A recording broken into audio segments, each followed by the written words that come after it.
Ahoy mortals, it is I, InsanelyADD. Once again, this is a reminder that this is not a YouTube intro, I just really talk like that.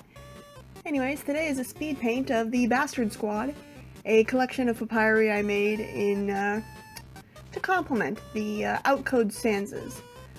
Error Papyrus isn't my creation, he already existed, but I wanted to make an Ink Papyrus and a Fresh Papyrus to go along with him, for fun.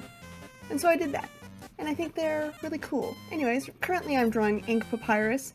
He is a horrible bastard tourist of a man. He likes to go to alternate universes to torment them by doing weird, bastardly tourist things. Like, for instance, he'll go to Errortale and make a buffet and eat it in front of all of them just to torment them because he is a bastard. He's just a terrible little... Well, he's not little. He's like 7.5 feet tall, but he can be taller out of pure spite because he's magical and he doesn't have to explain himself to you. He has a pen in contrast to Ink having a paintbrush. And now I'm drawing Fresh Papyrus, who basically the backstory on him is after the sands that the Fresh parasite was possessing died, I think. Like, I think that's the eventual outcome of a fresh possession. The soul deteriorates to the point where they die. I'm not 100% on that. I could be wrong. But anyways, he moved on from that sands to the papyrus because the papyrus was like, "Hey, you little squid bastard, you killed my brother." And then Fresh was like, "Yo, radical brosef, how about I just live in your brain?" And he was like, "What?" But I guess they eventually came to some kind of conclusion because now that's what's happening. And he rocks around on a scooter, which he also uses as a bludgeon because he's terrifying. And I like to imagine that a little bit of the personality of the person he possesses, bleeds through.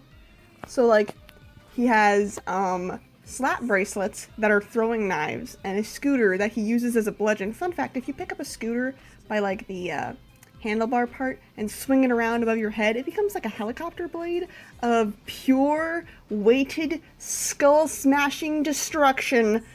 And I know this for reasons you probably don't want me to get into details about. Here's Error Papyrus, who did originally show up on the Ask Error blog. He's canon to the Error universe and such. But, like, nothing really much happened with him, so I wanted something fun to do with his character and stuff. So, I kind of like am going this direction with him currently, where he's like ADHD, but as a horror concept, you know, because most people are like, ADHD is a kid's mental illness, or ADHD is so funny, and I'm over here with ADHD forgetting to feed myself, like, ah ha ha, it's so funny, ha ha. Anyways. So yeah, that's the bare basics of the Bastard Squads. I shall continue to elaborate upon them. Ink Papyrus, his origin story in universe, is that Error Papyrus saw him in the same unfinished universe that Ink came from, and like, just a reminder, this isn't canon to the, like, actual Inktale and such. This is just what I'm doing for fun. Anyways, so Error Papyrus saw him there and was like, "Oh, he looks lonely.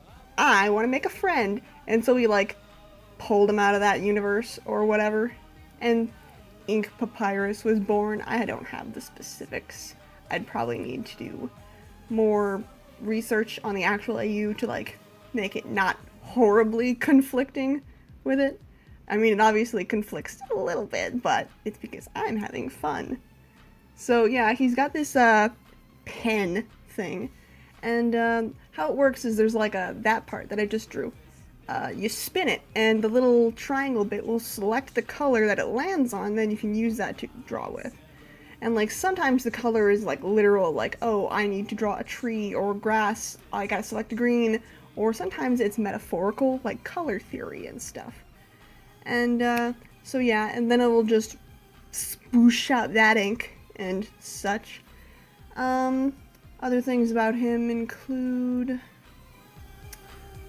I already went over something that he does that's bastardly. Oh, I think he likes to go to universes and mess around with them because, like, it gets Ink Sans' attention, and Ink Sans is supposed to be like, you know, watching over the universe, multiverse, and being all like, well, he won't interfere if something bad is happening, he doesn't give a shit, but like, if another outcode is interfering with how the universe is supposed to go, I think he interferes. That's like the only time he interferes, I believe. I might be wrong, because like I said, I'm no expert in this. I'm just doing this for fun, and because I like Papyrus, and Papyrus deserves to be some kind of weird chaos god that can travel the multiverse. Why can't he? Anyways, so yeah, he likes to fuck with universes specifically to get Inksands' attention, and then it's just like, I don't see why you care so much. On a technicality, me interfering with this universe means that this is an alternate branch of the universe. That it is. And there's continuing to be one path that is unaltered by me. So, you know, it's a self-defeating gimmick you have for yourself, brother. And he's like, shut up. You know? He just likes being a little shit. He's just, ugh. He's a rude little man. Once again, not actually little, I'm just saying that because it's funnier. Anyways, so he can draw hyper-realistically, and basically if he can draw it, it like becomes real, which is why he can like make feasts in Errortale with just his ink. Oh, and then here's Fresh Pap again. Like I said, it is the brother of the Sans that he is possessing as Sansy Fresh, which is his full name. Yes, he has a first name. And I have some theories. They're probably, once again, not actually canon, but I have theories that like the host can communicate with Fresh mentally, like not out loud, obviously, because the host has basically no control over what Fresh does when Fresh is in possession of the person. And so that's one of the thoughts I have about it. I also imagine that like from going from possessing a Sans to possessing a Papyrus, you know, the energy level difference is ridiculous, so he had to get used to it. It's like, you go from driving a kind of beat up car where you really have to nail that gas pedal for it to like move, to like a brand new car where you like tap that bitch and you're already going 30 down the freeway, or not freeway, in a school zone. 30 in a school zone, you're like, whoa, slow down there. That's what I think it's like. Other ideas I have. Did I mention that I'm pretty sure that Papyrus's trademark saltiness would bleed through in conversations and on his glasses? Yeah, because that's a thing, that's a thought that I have about him.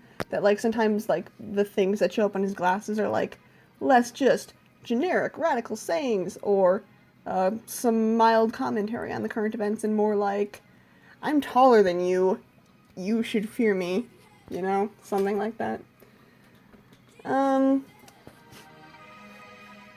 So, I mentioned the backstory. I have a little checklist of stuff because on my last speed paint I really rambled a lot and I wanted to be more concise this time on my thoughts.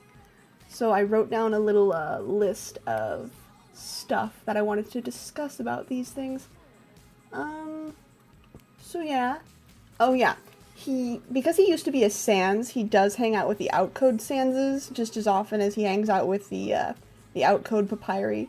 And the Sanses are like okay with it for the most part, but also they're a little bit like, this is so weird, you have a different face now, man, this is freaky. And Fresh doesn't really get it because, you know, Fresh is a squiddy parasite, and so he hangs out with them, but not as often as he might have used to. But he definitely hangs out with the outcode Papyri a lot more now. So, like, he'll hang out with, like, Ink Sans and Error Sans just as much as he hangs out with Ink Papyrus and Error Papyrus. I hate drawing scooters. They are the bane of my existence. Well, not just scooters, like, basically anything that you can use to move and has wheels on it. Evil. I hate them all. Wheelchairs, cars, shopping carts, scooters, skateboards, all of them. Horrible. My mortal enemies. See, I even wrote it down when I was drawing it. Transportation, evil. Trains, planes, and automobiles, I fucking hate drawing them all. And I think I had a really fun design for his, like, outfit and stuff, because I wanted it to be, like, you know, still identifiably radical 90s fun, like Fresh is, but I wanted to have a little bit of, like, the Papyrus, like, flavors in it. So, like, my basic rules for papyri are that they're always wearing gloves, they always have crop tops, they typically wear shorts, but that's not a 100% guarantee, and boots. I like giving them boots. That's just another thing I like to do, but he doesn't really wear boots, and boots weren't really in fashion in the 90s, at least not the radical 90s, the grungy goth 90s, however, but that's not what Fresh is about, so I gave him high tops with long socks, because I figured that'd be a pretty decent, like, placeholder for the boots idea. And then here I am drawing the slap bracelets, which function as throwing knives, because, if I remember correctly, slap bracelets used to be a really huge fad in the 90s and early 2000s, but they fell out of fashion because they literally were thin strips of metal that you slapped onto your skin so they would actually cut you, which is why people stopped wearing them as much. Error Papyrus actually, like, has feelings, unlike, you know, Fresh Papyrus. I mean, Fresh Papyrus has feelings, but it's like the host has the feelings, and Fresh doesn't show them, because Fresh, the parasite itself, doesn't feel things.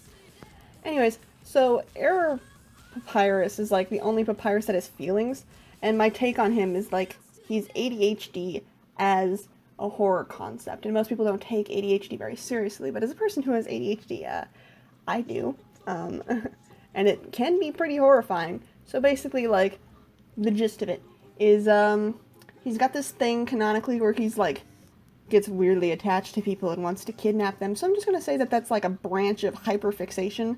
Like, becoming an error definitely, like, ramped his ADHD to the absolute max. That's my take on it. So, he'll hyperfixate on people and want to kidnap them and put them in bubbles because of it. He is emotionally volatile because, you know, you have trouble controlling your emotions when you have ADHD. Like, someone will say something innocuous and you feel like your entire organ system got ripped out with a rusty spoon. It's very unfortunate, and it's just annoying, honestly, because when you realize that, like, the extreme reaction to, like, I don't care is a result of ADHD and not, like, they're literally being the worst person on earth to you, it's just like, can you calm down? I don't want to sob right now, you know? Like, it's just annoying once you realize that's what it is. But he doesn't really have that forethought anymore about it because, you know, he's an error, he's kind of messed up. But that's fine, we love him anyways. I hate drawing circles. Anyways. So, like, he's a pretty good egg despite the kidnapping and stuff. He's basically like, when it comes to the kidnapping, he's basically like Johnny the homicidal maniac without the homicide. He'll trap people in his bubble basement. His bubble basement of stolen people. Like I said originally, he was created by Crayon Queen, LoverOfPiggies, for the Ask Error blog, but, like, they never did anything with him, and I was like, aw, that's kind of sad. So I wanted to do some stuff with him, so here he is, being the catalyst for, like, Ink Papyrus existing and stuff, so I think that's fun. And, it's not really a catalyst for Fresh Papyrus existing, though, because, like, that was just eventually going to happen if my idea that eventually the parasitic infection causes death. But anyways, okay, now I'm going to talk about aesthetically. Aesthetically, I wanted Ink Papyrus to contrast ink sands by being based off printer inks, the CMYK primaries, which is also a reference to Classic Papyrus because Classic Papyrus has the traditional primaries of red, blue, and yellow. Ink Papyrus has the CMYK primaries of cyan, magenta, and yellow. And I think that's fun. So yeah, he's just like how Ink Papyrus has the pen to contrast Ink's traditional, like, ink brush. Aesthetically for Fresh, it was like, I kind of wanted to do the same idea with, like, you know, the translating the primaries for Classic Papyrus into, like, neon nightmare fuel, but I couldn't really do that. But I did give him a cape that's actually just like a varsity jacket tied around his shoulders, which is also very 90s. And I made it pink. I made like his gloves, his cape, jacket pink, and I made his high tops pink and blue. And I made his glasses a reference to his nickname. His nickname is Fly, and Ink Papyrus's nickname is Art, because, you know, I can't really call Error Papyrus Error, or Ink Papyrus Ink, or Fresh Papyrus Fresh, even though logically he's still the same person, just possessing somebody else, because that's how the Fresh Parasite works, but it wouldn't work in, like, you know, a fic context. You say, oh, Fresh is here, and people are gonna picture Sansy Fresh, not Happy Fresh, I guess would be his nickname, his full nickname. But yeah, so he goes by Fly, because, you know, pretty fly and stuff, and also the alliteration of Fresh and Fly. And Art is Art because, you know, Art sounds like an actual name, but it also sounds like a funny sound effect, and that's kind of amusing. And, oh, I named the nickname for Error Papyrus is Twitchy, because he twitches a lot, like, unconsciously. I do that too. Sometimes I just get like a weird chill and my whole head snaps to one side. I don't know what it is. But anyways, basically the nicknames are a reference to, what was it? Oh, right. They had all been looking at like some AUs that are basically like just bad reverse harem reader inserts for the skeletons, because I read a lot of those, so it's an internal joke for me. And they were like, wow, a lot of them have really bad nicknames in these, because they do. Sometimes the nicknames are just so bad. Why would a grown man who's like 27 want to be named Blueberry? Like, why would he suggest that for himself willingly? I don't think he would. Anyways, basically, so they gave themselves the nicknames Art, Fly, and Twitchy because while they are kind of relevant to them, they're also like not great nicknames. And in the case of Error Papyrus, you could take it as being kind of mean-spirited, kind of like how Horror Papyrus is sometimes referred to as Crooks in reference to his really bad crooked teeth. And it's like, yeah, that's kind of a mean-spirited nickname. Whereas the other ones are kind of like super duper obvious. Oh yes, the art skeleton is named Art.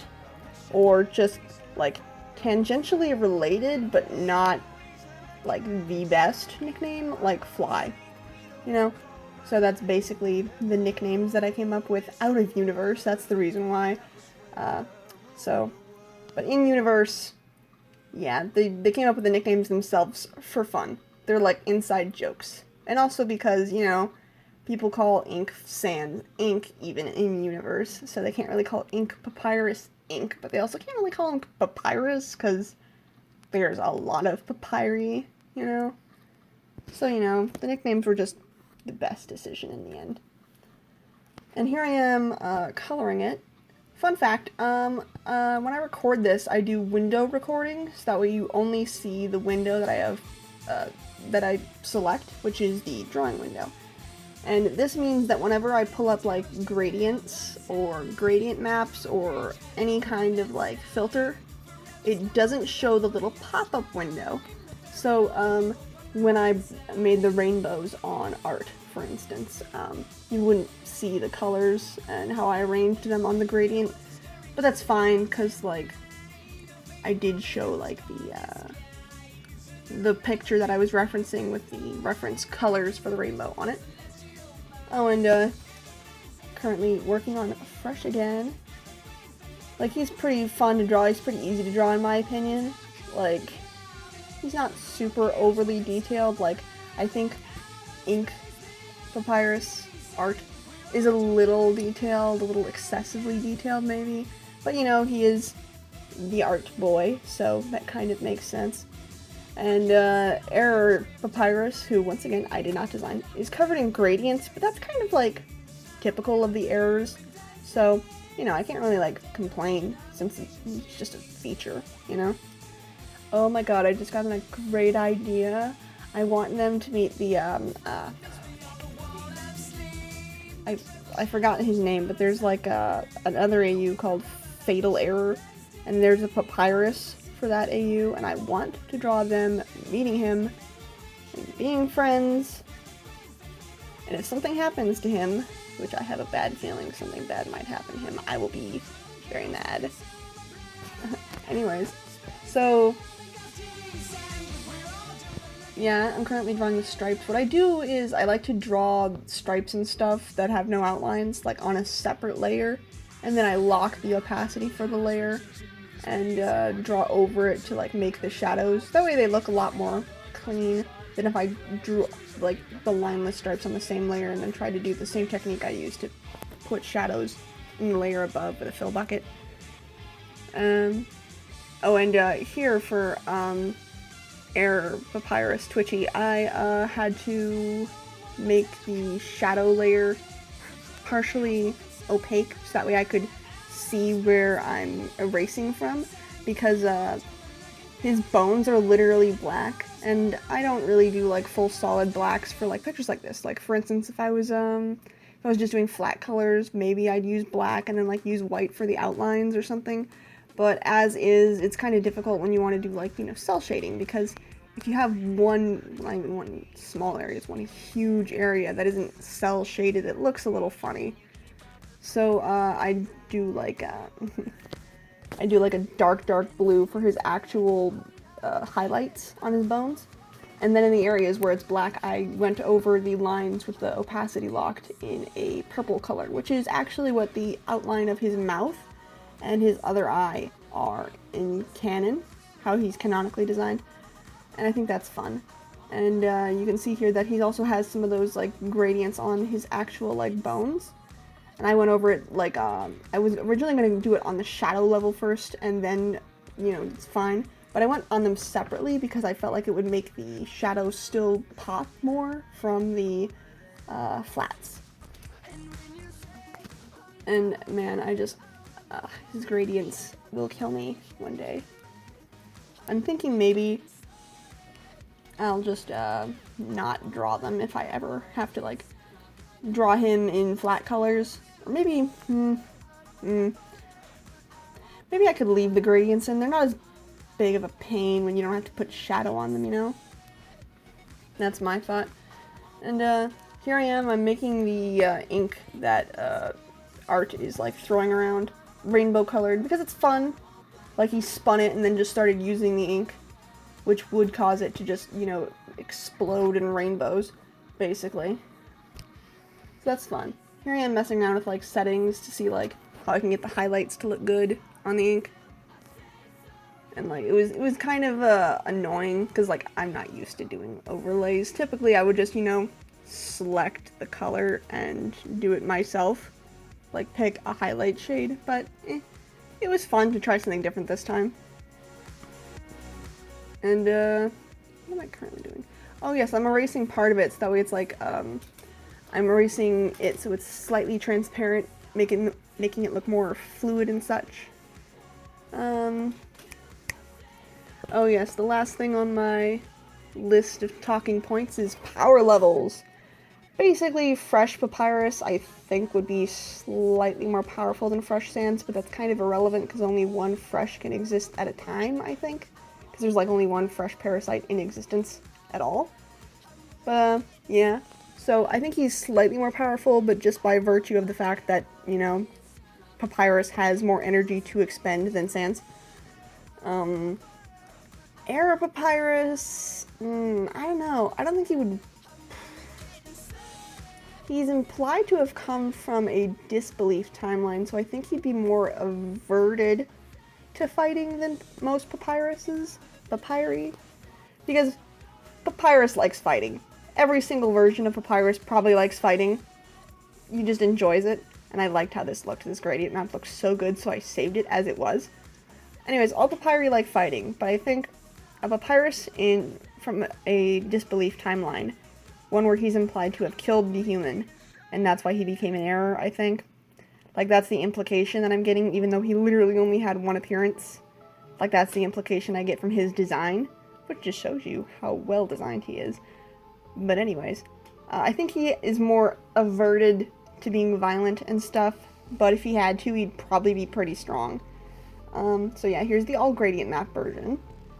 And back to the talk of power levels. I think Inked Papyrus is undoubtedly the strongest of the three of them because he has the power to create and stuff.